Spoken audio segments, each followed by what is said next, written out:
We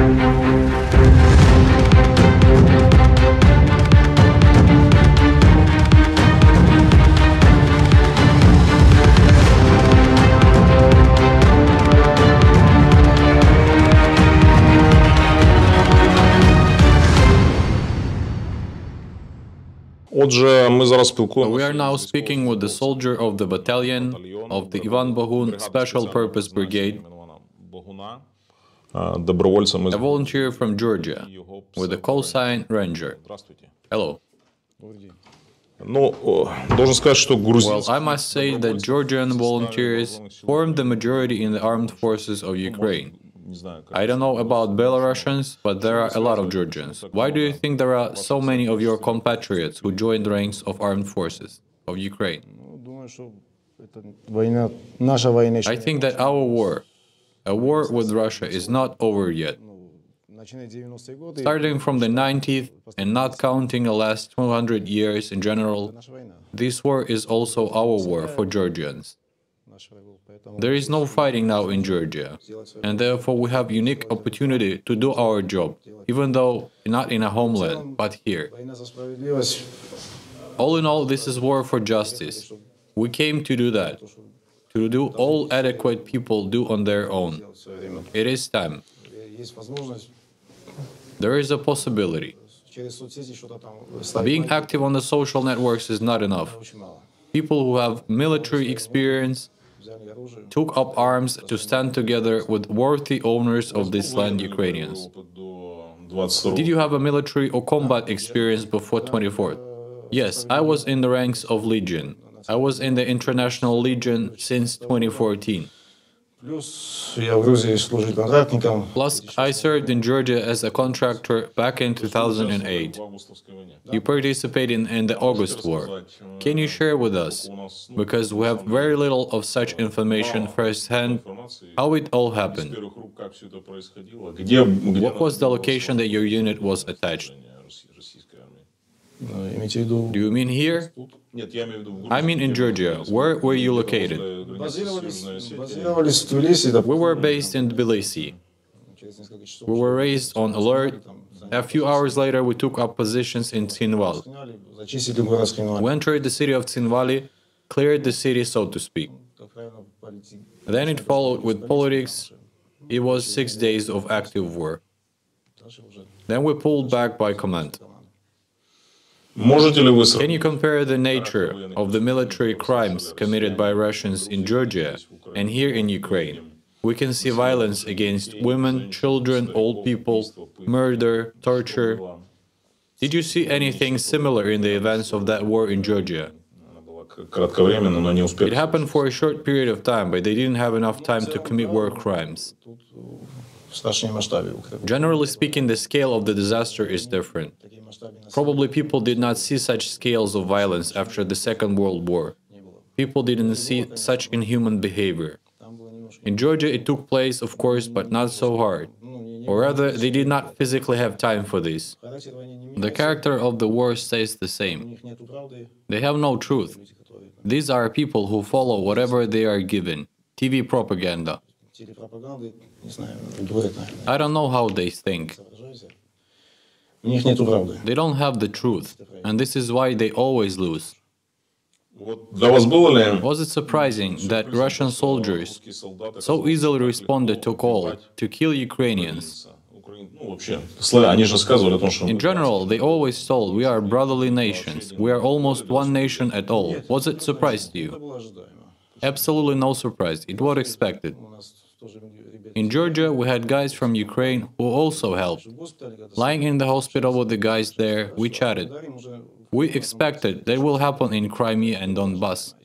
Back in 2008, this was expected part. There's a general action plan of Russia. I think that Belarus will also be next, probably, or Kazakhstan.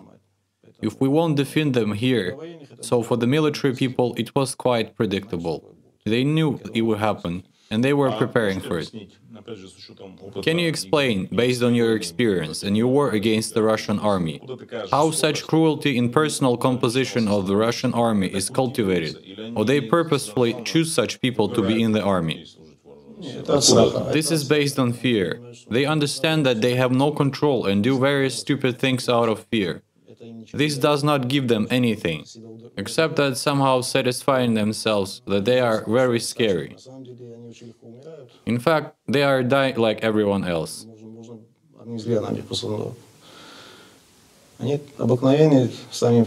They are no different. A cheap army, so to speak. Cheap in which sense? In terms of preparation, absolutely no motivation. They have no moral values. So they are very easy to kill. Nothing to be afraid of. Given that you have summarized the reasons for which they are here for yourself, personally, what is their motivation to participate in this war? I think if you ask, 90% would refuse to go here. These are Kremlin's ambitions here. One person wants to declare that he is a great person. Add territories of Belarus and Ukraine must be annexed to Russia. This is Kremlin's ambition. These guys are just dying. Maybe there are some sensible people among them, but they are just forced to become a fertilizer for Ukrainian land. What is the strength of Russian troops that you face, in particular Wagner groups, in a professional sense? How would you describe their combat capabilities as soldiers? I would not say they're somehow different. Maybe the skills of handling weapons. Majority of these guys are not prepared for this war. They may differ in the way that they know their weapons. Generally, we did not see any tactical knowledge. They also die like everyone else.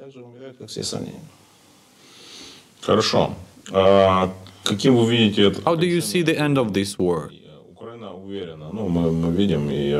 Ukraine is sure. Well, we see and I see your confidence that Ukraine will win. How we can deoccupy all our territories, and when will Georgia be able to kick out the Russians from their own land?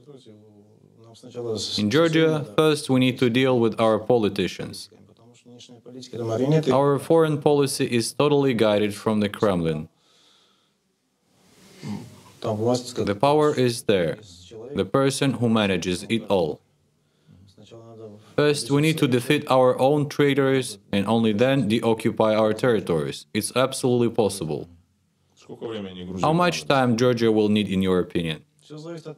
Everything depends on support, because Georgia will not cope on its own. I mean, weapons.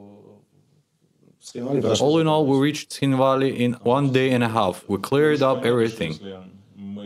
You understand that if we defeat them here, then in Ukraine, many will want to come and help Georgia as volunteers, same as Georgian volunteers help here. Thousands of Ukrainian soldiers will want to go there, and assuming that experience of Western help here, how much time will be needed? It will take less than a month. That is for sure. Georgia is very small. Our occupied territories can be cleared up, possibly to take back Abkhazia and South Ossetia within a week. How fair is to draw parallels between puppet regimes of South Ossetia, Abkhazia on one hand, and on the other, the LPR and DPR by politics and political culture. We can say that are identical as twin brothers. They decide nothing. They do some business and share something. Politically, they do not exist. Literally, they are a product of this Russian world, and practically are not viable without external support. They do not exist otherwise. Given the experience of Georgia, maybe not the best example from my side in reintegration of citizens living in these territories, we can say it's possible to return a few, but for those who are no less considering because of a longer period of occupation, how do we return those residents, and whether it's necessary to return residents of Donbass, and how successful was your experience in reintegration of residents of occupied Abkhazia and South Ossetia? It will be more difficult with our residents, because a generation has passed and subconsciously they think Georgia is an enemy. I think that cutting off Russia is still possible. It is necessary to show that they are perceived same people like Georgians. Same story here. But at the same time, there are fans of Russian world here. I don't know if it's even worth leaving them in areas where the fighting is taking place, because that sooner or later it will explode again. Here you see the number of collaborators here, the people who are quoting your brothers in arms, smile in your face and spit on your back. How should we treat them? Deprive a citizenship, expel them somewhere, or should be tolerated and accepted as they are? It is necessary that it is forced at legislative level. It should be forced by law. How do you see that we should deal with these people in compliance with the law? Put in prison. Of course, they are enemies of the people. It will not fix them, they are getting more angry. We need to be tougher with them. In any case, leaving them free will bring the same problems. And there will be no full-fledged Ukrainian development. You are now in the armed forces of Ukraine. How would you say, what is the strength of Ukrainian warrior as a fighting unit? Probably understanding that everyone saw Mariupol, Bucha, Irpin. No one wants to see their hometown in the same state. Of course, for the family in the first place. Plus, this is our house. As Ukrainian, I can say that I have been living here for many years. And I don't want my children to live in such conditions as it is in Donbass or other regions of Ukraine. I want more freedom, I want justice, and Ukraine will achieve this in any case. It's already inevitable. What was Putin's main mistake? Why he underestimated strength of Ukrainian army and Ukrainian people so much? Why did it happen? I think the people he was paying here got used to the money so much, so didn't do the job. They promised that the people would support Russians here. The top-tier intel knows all this information, traveling at the speed of light. But they expected that the people would simply be afraid to fight because of these Iskander missiles and all these blasts. Probably that they will break the people. They did not understand that in 8 years people got used to it, and vice versa, that all territories should be liberated. The main mistake is that he exists at all. This is the most important thing. That's for sure. General Zaluzhny, Commander-in-Chief of Armed Forces of Ukraine, who gave an interview to American journalist The Time magazine, said that he studied all the books that the Chief of General Staff of Armed Forces of Russia wrote. He said he is a fan of Russian military school, so to speak, and can win because of this. What is the difference between the Ukrainian and Russian High Command? Do you see the difference and how? First of all, they treat their people like numbers. They send so many people when so many people needed. A personal approach is needed here, for the personal stuff. Everyone is valued here. Everyone is supported at any level. The guys are very well behaved, courageous in a fight, and victory will be ours. And it's laid down and understood well too. Zelensky is a great person, probably for Ukraine as well. Everyone thought it would be another politics in the event of war. Everyone deserves great respect, both the higher command and the leadership of the country. They did not get afraid, they started to fight. When will you personally consider the war is over for you? When the last Russian dog gets out of here, meaning the territory of Ukraine. As of Georgia, there will probably be a war for another generation. It will be forever. We are very few, a small country. If a whole army is fighting here, then there are a couple of tenths of thousands of us there. It was hard. Well, women fix it. We tried it, If there will be more support, then we can also get rid of the problem of Russia for a very long time. It is necessary that the political elite in Russia change. Their outlook should also be changed. Probably if their ambition of imperialism will change, it will be a very nice new rich neighbor. And while such people lead, there will be no peace on the planet.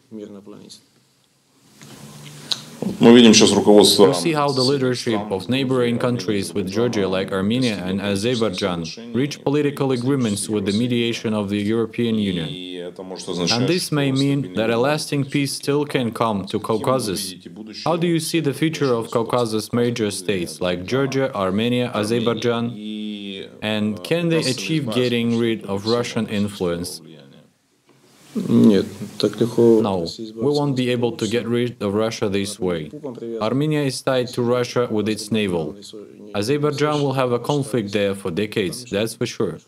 And the fact that all this time Azerbaijan was patient in regards to Armenia. It will change now. And in Georgia, there will be a conflict, I think, with Armenia. If Russia settles down here, a new front with Armenia may open there. It is also expected there will be some conflicts in low-populated settlements of Armenia, in my opinion.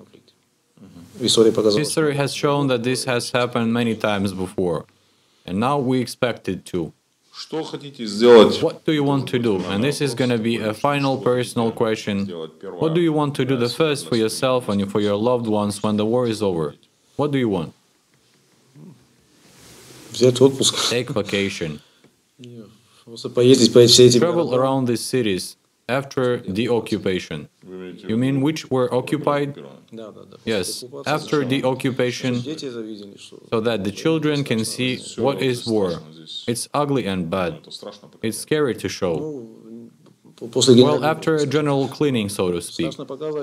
It is scary to show, but it's necessary to know the price of all this. That they love a motherland is very important. And every peaceful day is the life of our guys. They will see it anyway. They will know it. Besides that, relax with family and friends in peace. These impressions are very lasting. They will probably last for a long time, maybe for life. Ukrainian military have proven themselves on the absolutely highest level, and therefore there is no doubt the victory will be ours. All I have left is to thank you that you have agreed to speak, and many thanks and respect for what you and Georgian nation do. We know that there always be politicians, but there are always people, and we differentiate that. Georgian people always treated Ukrainians with sincere respect. It was always mutual. I will say this is how we feel it. And nations will always come to agreement, no matter what politics are in charge. Thanks a lot. My honor.